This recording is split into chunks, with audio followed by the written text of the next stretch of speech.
Imagine discovering that the founders of human civilization were not human, that the most powerful kings of antiquity did not rule alone, but under the supervision of beings from the stars.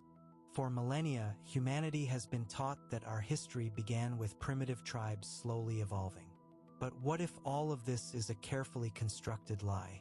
What if the truth is hidden in 5,000-year-old clay tablets, waiting to reveal the most disturbing secret ever kept from humanity? Today, you will discover what the Anunnaki revealed to the Sumerian kings, a secret so explosive it changed the fate of the human race forever.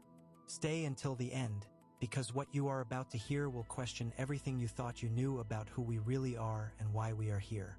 For 150,000 years ago, long before human civilization even existed, a massive spacecraft descended from the heavens toward Earth. Inside were beings of extraordinary intelligence and technological prowess. They called themselves the Anunnaki, which in their ancient Sumerian language meant those who from heaven to earth came. These were not mythological gods. They were flesh and blood beings from a distant world called Nibiru, a planet on an elliptical orbit that brought it into our solar system once every 3,600 years. The journey had been long and desperate. Nibiru's atmosphere was failing. Their protective ozone layer had deteriorated to critical levels, allowing deadly cosmic radiation to penetrate their world. Their scientists had determined that only one solution existed. They needed gold, massive quantities of it, to be processed into monatomic particles and dispersed into their upper atmosphere. This would create a reflective shield, saving their civilization from extinction. Earth's geological surveys, conducted by their advanced probes, showed something remarkable. This primitive blue planet was rich beyond measure in the very element they needed. Gold deposits lay beneath the surface of what would later be called Africa, concentrated in regions that would one day become South Africa and Zimbabwe. The first landing party was led by Enki, the brilliant scientist and firstborn son of Anu, the supreme ruler of Nibiru. Enki was accompanied by a crew of 50 Anunnaki, specialists in mining, engineering, and planetary colonization. They established their first base in the Abzu, the region of southeastern Africa where gold was most abundant. The operation was called Earth Mission 1. The plan was simple: extract the gold, transport it back to Nibiru during the planetary alignment, and save their world. What they did not anticipate was how brutally difficult the work would become. The Anunnaki were accustomed to advanced technology, to machines that did their bidding. But Earth was primitive. The equipment they brought was insufficient for the scale of mining required. Soon, more Anunnaki arrived. Enlil, Enki's half-brother and Anu's legitimate heir, came to oversee operations and establish additional bases in Mesopotamia, in the land between the Tigris and Euphrates rivers. This region would become known as Eden, the abode of the righteous. From the very beginning, tension existed between Enki and Enlil. Enki, the scientist and creator, loved Earth and saw potential in its primitive life forms. Enlil, the stern administrator, viewed Earth as merely a resource extraction site, nothing more. For over 100,000 years, the Anunnaki labored in the mines. They dug deep into the Earth's crust, extracting gold or in conditions that grew increasingly unbearable. The heat was extreme. The work was backbreaking even for their superior physiology. Injuries became common. Morale plummeted. The Anunnaki had come as explorers and saviors of their world, but they had become laborers, slaves to their own survival. The breaking point came approximately 300,000 years ago. In the deep mines of the Abzu, the workers finally revolted. Led by a foreman named Azza, they laid down their tools, surrounded Enlil's compound, and demanded an end to their suffering. They burned their equipment and declared they would rather die than continue. Enlil was furious. He demanded harsh punishment, even execution of the rebellion leaders. He called for Anu himself to come from Nibiru to restore order. When Anu arrived and convened a council, something unexpected happened. Enki spoke. He acknowledged the workers' grievance was just. He proposed a solution so radical, so unprecedented, that it would change not just Earth, but the entire future of both worlds. He suggested they create a primitive worker, a being designed specifically to labor in the mines. This worker would be genetically engineered by combining Anunnaki DNA with that of the most promising primitive hominid species already evolving on Earth. The council was divided. Enlil opposed the plan vehemently, calling it an abomination against natural law. But Anu, desperate to save both his workers and his world, gave permission for the experiment. He authorized Enki to proceed with one condition. The creation must be sterile, incapable of reproduction, ensuring it could never threaten Anunnaki supremacy. Enki agreed, though in his heart he had other plans. He saw not just workers, but the potential for something magnificent. A new species, a bridge between the stars and Earth. And so began the most controversial chapter in the history of two worlds. The creation of humanity. Chapter 2. The creation of the Adamu, humanity's engineered genesis. Deep beneath the sands of southeastern Africa, in a vast underground complex known as the House of Shimti, the Waters of Life facility, Enki established his laboratory. Assisting him was Ninhursag, whose name meant Lady of the Sacred Mountain, the chief medical officer of the Earth mission and perhaps the most brilliant geneticist among all the Anunnaki. Together, they would attempt something never before achieved: the creation of an entirely new sentient species through genetic manipulation.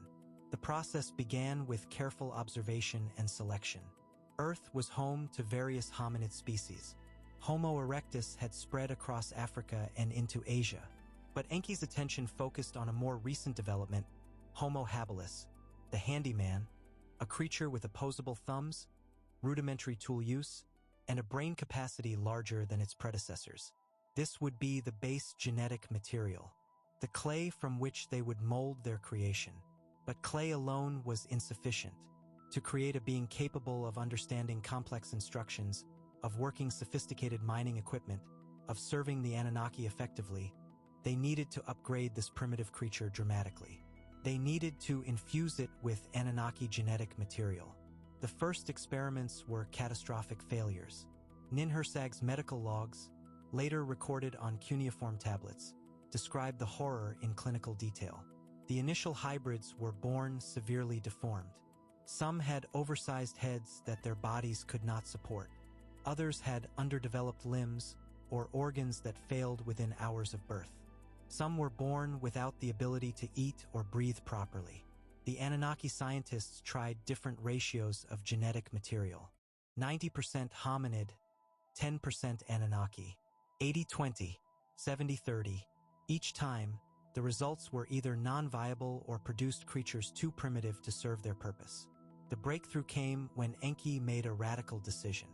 Rather than trying to gestate these hybrids in artificial wombs, which repeatedly failed, he proposed using Anunnaki females as birth mothers. This was unprecedented. This was forbidden. But 14 young Anunnaki females, moved by the plight of their male workers in the mines, volunteered for the experiment. They would carry these hybrid embryos to term in their own wombs. The process was agonizing. Anunnaki gestation normally lasted 12 months. These hybrid pregnancies lasted longer and brought intense pain. But when the first successful birth occurred, everyone present understood they had witnessed something historic. The infant was male, dark-skinned, with curly hair and features blending both parent species. He was healthy. He was viable. Enki named him Adamu, the one made from Earth's clay. But Adamu was alone. A single specimen proved nothing. Ninhursag worked tirelessly to refine the process, creating a female counterpart. This took 7 more attempts, 7 more volunteers enduring difficult pregnancies. Finally, a female was born. Enki called her Tiamat, Mother of Life. Now they had a breeding pair. But there was a problem, the very problem Anu had demanded be built into the design. These first humans were sterile, created without the ability to reproduce naturally. This was by design a safeguard. But Enki saw it differently. He saw it as a chain that needed to be broken. Without authorization from the council, without informing Enlil or Anu, Enki performed a second genetic modification. In secret, he altered Adamu and Tiamat's DNA, activating dormant reproductive capabilities. The Sumerian texts describe this as Enki giving them knowledge, opening their eyes, allowing them to eat from the tree of life. It was not metaphorical. It was genetic engineering. When Tiamat conceived naturally and gave birth to the first fully human child, Cain, the die was cast. Humanity would not be a controlled, limited creation. We would multiply, we would spread, we would eventually become something the Anunnaki never intended. Independent. When Enlil discovered what Enki had done, his rage was apocalyptic. He viewed this as betrayal of the highest order. Enki had created a species capable of reproduction, growth, and potentially rebellion. The council convened again, and this time the debate was bitter. Enlil demanded the entire experiment be terminated, the humans destroyed before they became a threat. But Enki argued passionately that the humans were no threat. They were useful even in their reproductive state. More workers could be born naturally now, eliminating the need for painful Anunnaki pregnancies. And humanity was developing loyalty to their creators. They worshipped the Anunnaki as gods, which indeed from their perspective we were. Compromise was reached. Humanity would be allowed to continue, but under strict supervision. The Anunnaki would remain in absolute control. Humans would work, serve, and worship. In exchange, they would be protected, fed, and given basic knowledge necessary for their tasks. It seemed like a sustainable arrangement, but Enki had planted something deeper in human DNA than even he fully understood at the time. He had planted the capacity for independent thought, for curiosity, for the desire to become more than what we were created to be. And over thousands of years, that seed would grow into something that would change everything. What do you think about what you have heard so far? Does the evidence of genetic manipulation in our ancient past make sense to you? Share your thoughts in the comments below. Chapter 3. The Royal Bloodlines. When Anunnaki chose human kings. As humanity multiplied and spread across Mesopotamia and beyond, a new challenge emerged for the Anunnaki. There were now tens of thousands of humans, perhaps hundreds of thousands. Managing them directly was becoming impossible. The Anunnaki numbered only a few hundred on Earth at any given time. They needed intermediaries, humans who could govern other humans, but who would remain absolutely loyal to their Anunnaki masters.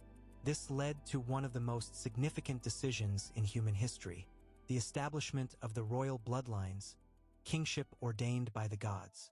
The Sumerian king list, one of the most fascinating archaeological documents ever discovered, records this transition explicitly. It states that kingship was lowered from heaven, that before the Great Flood, kings ruled for impossibly long periods. We are talking about reigns lasting thousands, even tens of thousands of years.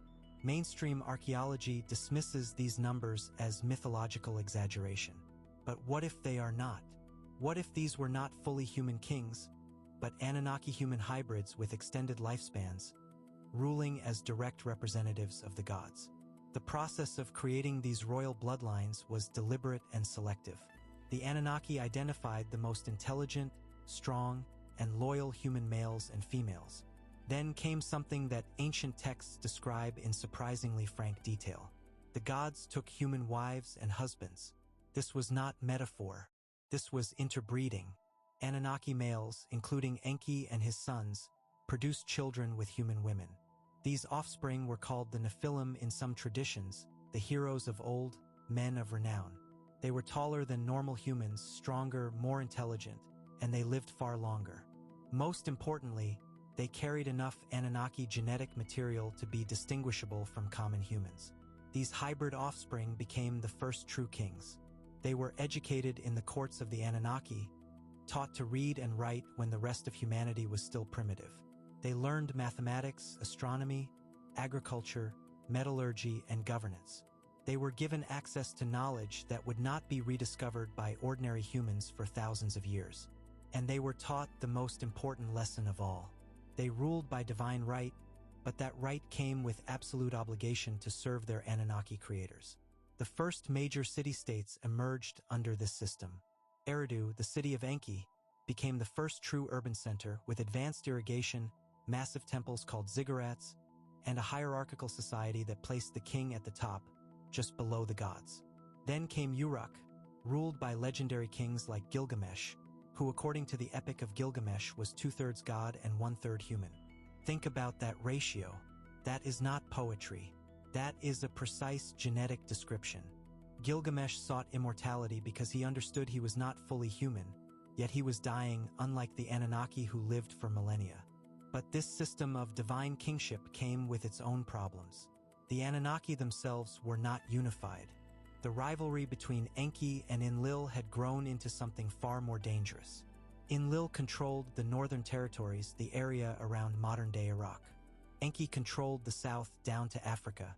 Their children and grandchildren inherited these rivalries. Marduk, Enki's firstborn son, believed he should rule Earth entirely. Ninurta, Enlil's son, believed the same. The human kings became pawns in divine power struggles. The conflicts escalated. Battles between city-states were not merely human affairs. They were proxy wars between Anunnaki factions. Ancient texts describe weapons that sound disturbingly like modern military technology. Weapons that emitted terrible light and fire. Weapons that could level entire cities. The texts speak of the cities of Sodom and Gomorrah being destroyed by such weapons, leaving the land salted and barren for generations. Archaeological evidence from the region shows layers of vitrified material, sand melted into glass by extreme heat, consistent with nuclear detonation. The most catastrophic event came around 4,000 years ago.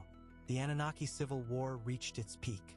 Marduk had seized control of Babylon and declared himself supreme god of earth. Enlil's faction could not accept this. According to ancient texts, they deployed weapons of ultimate destruction against Marduk's strongholds in the Sinai Peninsula. The explosion was catastrophic. Radioactive fallout spread across the region. The wind carried deadly clouds eastward, devastating Sumerian cities. Within weeks, the great Sumerian civilization, the crown jewel of Anunnaki human cooperation, lay in ruins. Uruk, Uruk, Nippur all turned into ghost towns. The survivors fled.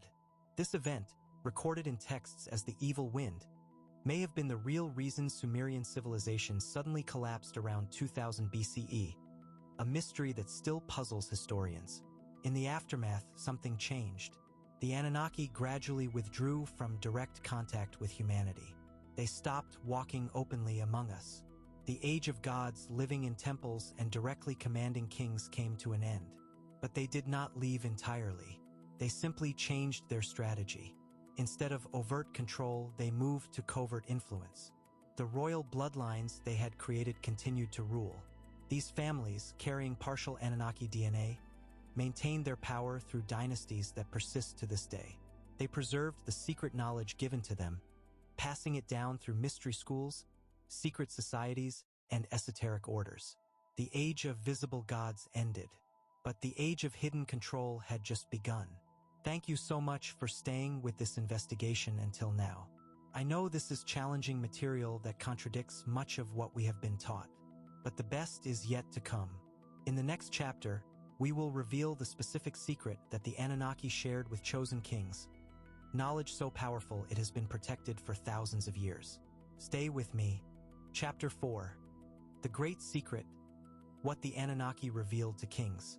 Deep within the ziggurats, in chambers inaccessible to common people, something extraordinary took place. Selected kings, those deemed worthy by bloodline and loyalty, were brought before the Anunnaki lords for a private audience. What occurred in these meetings was recorded on clay tablets, written in cuneiform but stored in secret libraries accessible only to the initiated. Some of these tablets have been discovered. Most remain hidden or were deliberately destroyed. But enough evidence exists to reconstruct what was revealed. The Great Secret was not a single piece of information. It was a comprehensive truth about humanity's past, present, and future. The first part of the secret concerned origin. The kings were told explicitly what we have discussed, that humanity was not a natural evolution but a designed creation. We were made to serve, but the secret went deeper. The Anunnaki explained that human DNA contained dormant capabilities, genetic switches that could be activated. We were created as limited beings, but the potential for so much more existed within us. Certain bloodlines, particularly those mixed with Anunnaki genes, had easier access to these capabilities. Enhanced intuition, telepathic sensitivity, extended lifespan, accelerated healing. These were not supernatural gifts. They were genetic inheritances. The kings were taught techniques to activate these dormant abilities. Meditation practices, breathing exercises, dietary restrictions, and exposure to specific frequencies of sound and light. The ziggurats themselves were designed as activation chambers. Their precise mathematical dimensions, their orientation to celestial bodies, their internal acoustic properties, all served to stimulate human consciousness in specific ways. When a king entered the inner sanctum and underwent the rituals, he emerged changed. His perception expanded. He could see beyond normal human limitations. This is why mystery schools throughout history have always focused on initiation, on transformation. They preserve fragments of this original Anunnaki technology of consciousness. The second part of the secret concerned Nibiru's orbital cycle. The Anunnaki explained to the kings that their home planet would return to the inner solar system every 3,600 years. During these passages, they could resupply, send reports, and receive new instructions from the home world. The kings were taught to calculate these cycles, to read the astronomical signs of Nibiru's approach. This knowledge became the basis for ancient astronomy and the obsession with planetary movements. The Maya, the Egyptians, the Babylonians all inherited versions of this calendar science. They were watching for the return of the gods. But here is where the secret becomes terrifying. The Anunnaki told the kings that each return of Nibiru brought catastrophic effects to Earth. The planet's massive gravitational field disrupted Earth's magnetic poles, triggered earthquakes, volcanic eruptions, and massive floods. The Great Flood described in Sumerian, biblical, and hundreds of other cultural traditions was not myth. It was a historical event caused by Nibiru's last passage approximately 13,000 years ago. The Anunnaki knew it was coming. Enlil decided to let humanity perish, to start the experiment over with a clean slate. But Enki, always humanity's secret benefactor, warned a human named Zayusadra, called Noah in later traditions. He instructed him to build a vessel to survive the deluge. When the waters receded and Enlil discovered that humans had survived, he was enraged but eventually accepted it. A new covenant was made. Humanity would be allowed to continue, but would remain under Anunnaki guidance. The kings were told that Nibiru would return again. They were given the mathematical calculations, the timeline. The next passage would bring similar cataclysms. But this time, the prepared royal bloodlines would survive. Secret bases were constructed. Underground cities carved from solid rock. Stockpiles of food, water, seeds, and knowledge preserved. The common people would suffer and die in massive numbers, as they always had. But the bloodlines, the carriers of Anunnaki genetics and secret knowledge, would endure to rebuild civilization according to the divine plan. The third part of the secret was perhaps the most disturbing. The Anunnaki revealed their long-term plan for humanity. We were not created merely as temporary workers. We were an experiment in accelerated evolution. Earth was a laboratory. The Anunnaki were testing whether a primitive species could be uplifted through genetic manipulation, then guided culturally to develop civilization, technology, and eventually space travel capability. The ultimate goal was to create a subordinate civilization that could assist the Anunnaki in their own cosmic endeavors. A servitor race, sophisticated enough to be useful, but genetically programmed for loyalty and obedience. But the experiment had complications. Enki's unauthorized modification, giving humanity reproductive freedom, had introduced unpredictability. Humans developed cultures, religions, philosophies that sometimes contradicted Anunnaki control. Human populations grew too large to manage directly. Humans started developing their own technologies, sometimes rediscovering principles the Anunnaki had hoped to keep secret. Worst of all, humans started asking questions. Who are the gods really? Why should we serve them? Could we become like them? To counter these problems, the Anunnaki instituted systems of control that persist today. Religion was formalized not to free human consciousness but to channel it. The concept of divine authority was embedded in human psychology. Kings ruled by divine right, priests interpreted divine will, and questioning the system became heresy punishable by death. Economic systems were created to ensure most humans remained occupied with survival, too busy to pursue higher knowledge. Warfare was encouraged to prevent human unity and to cull populations when they grew too large. Most insidiously, human history was deliberately obscured. The true story of our origins was buried, replaced with myths that seemed fantastical enough to be dismissed by rational minds. The kings who received this secret faced a choice. They could use the knowledge to serve the Anunnaki agenda, maintaining control over their populations, preserving the bloodlines, and preparing for the next cosmic cycle.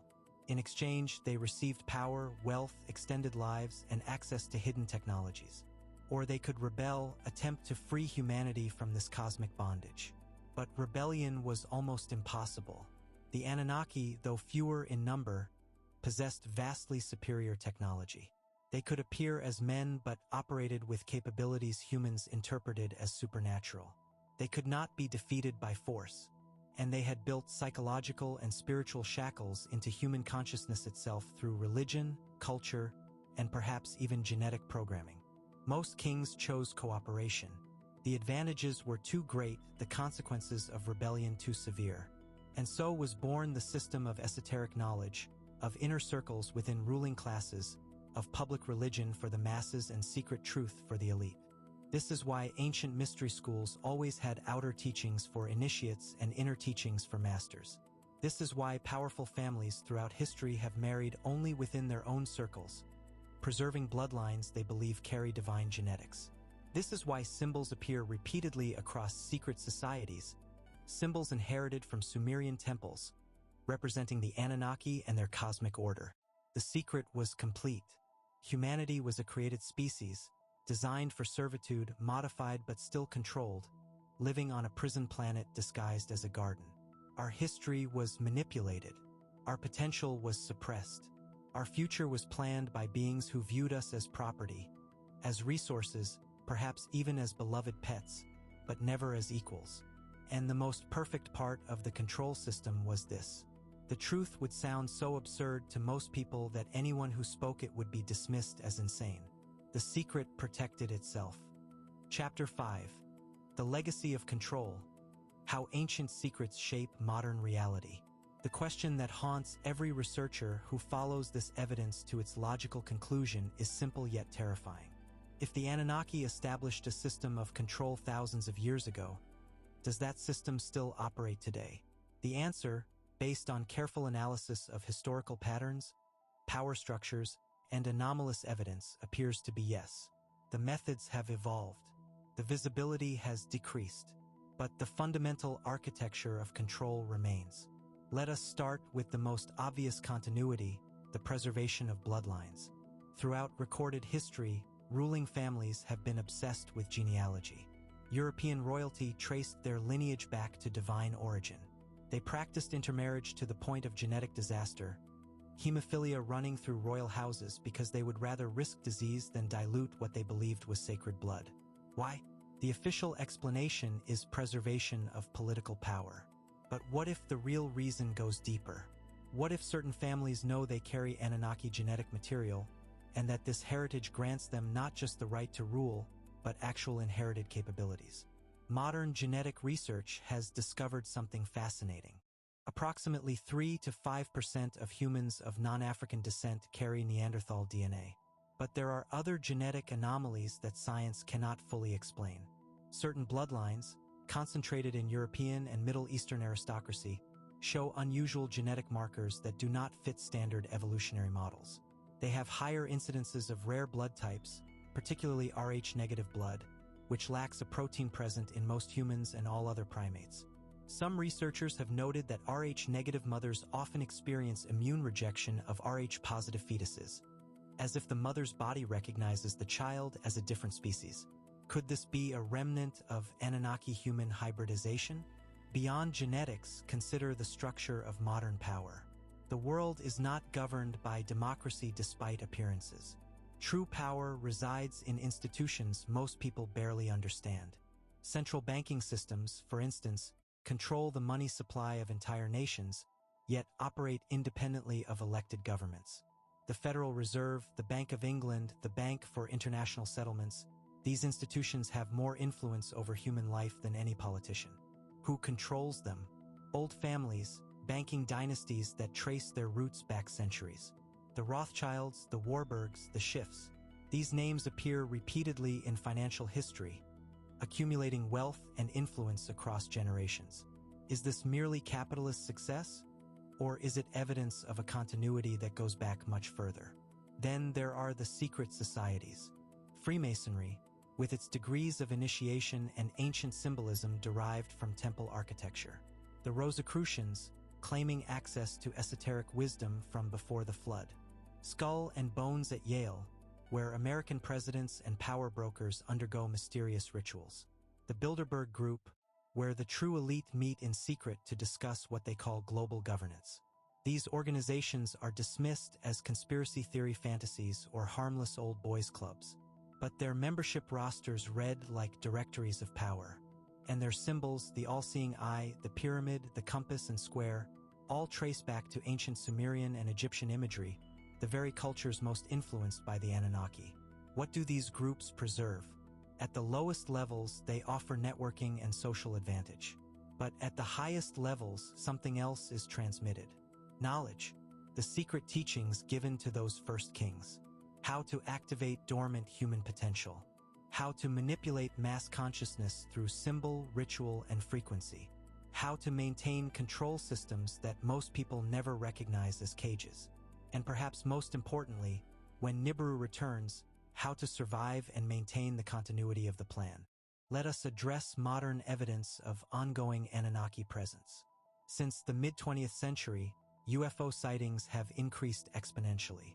The phenomenon is undeniable.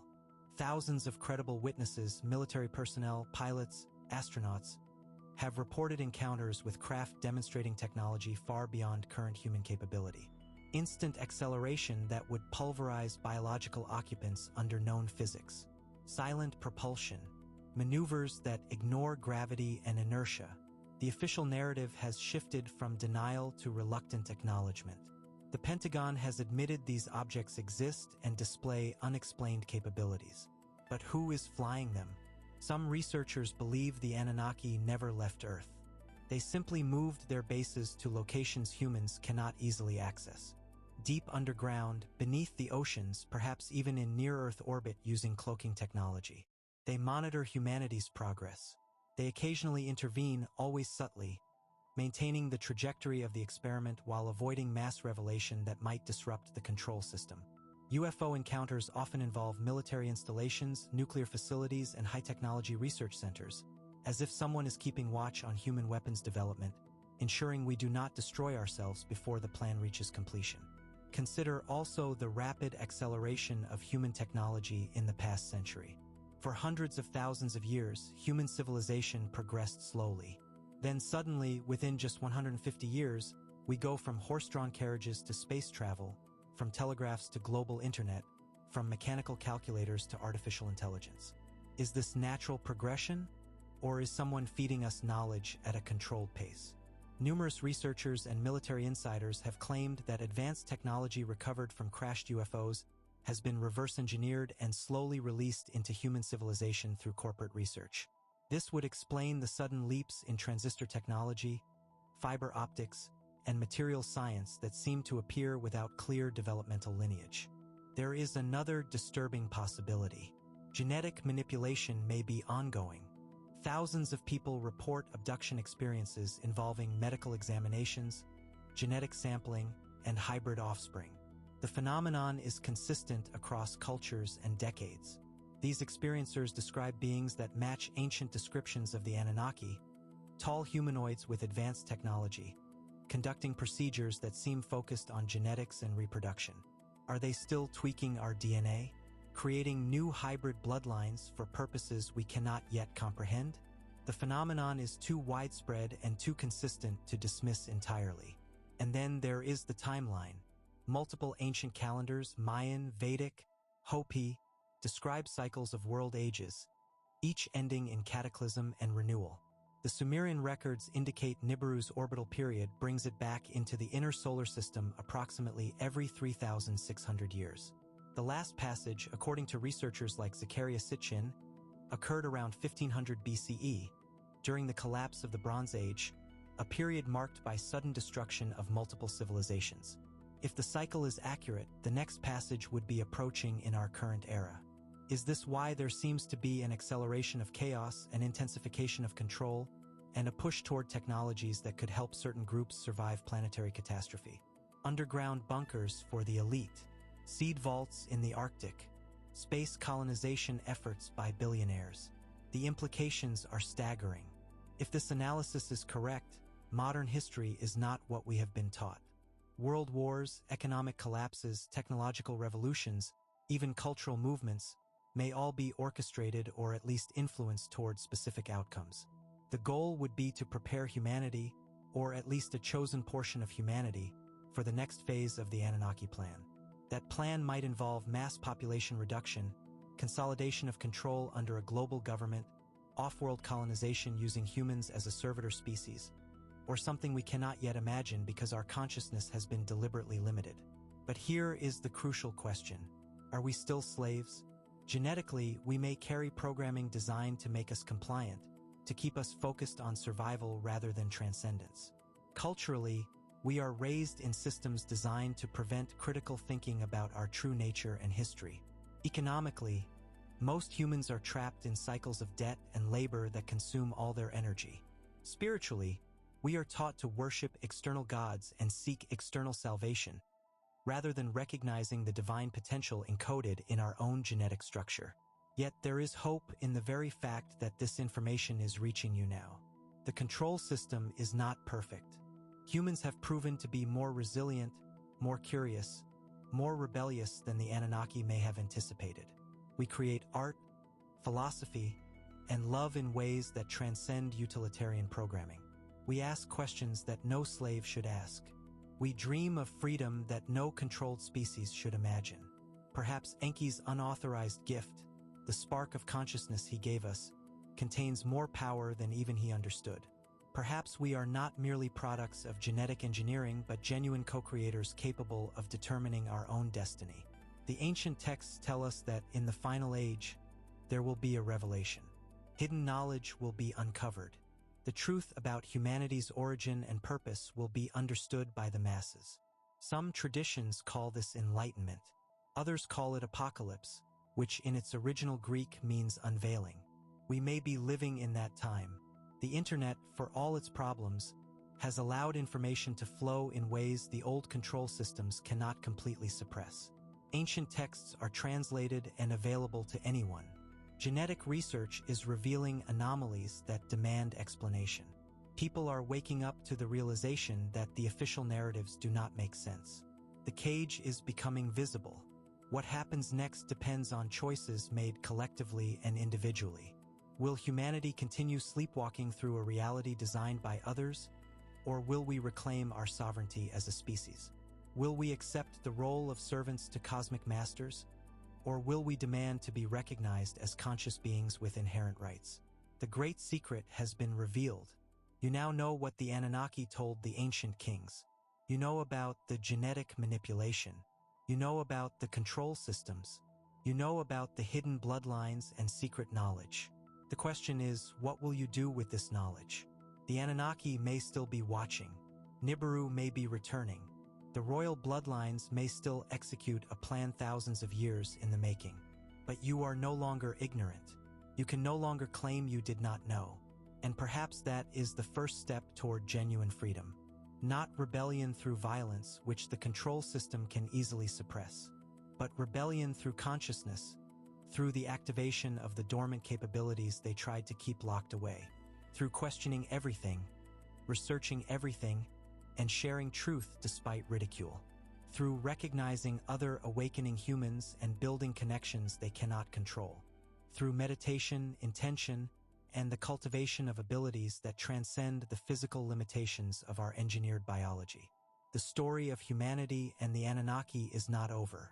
It may only now be entering its most crucial chapter. The chapter where the created beings become conscious of their creation and decide whether to remain products of someone else's design or to become something unprecedented in cosmic history. A species that was made to serve but chose instead to become sovereign. That is the legacy of the great secret. That is the challenge that now rests with every human who learns this truth. Conclusion. And there it is. The truth that the powerful do not want you to know. The great secret that the Anunnaki revealed to human kings and that shaped our entire civilization. Now I want to know your opinion. Do you believe the Anunnaki truly existed? That we are products of extraterrestrial genetic engineering? Share your thoughts in the comments below. And if this video made you question the official history of humanity, do not forget to subscribe to the channel and activate the notification bell so you will not miss our next revealing content. Just below, you will find another fascinating video that goes even deeper into these ancient mysteries. Until the next revelation,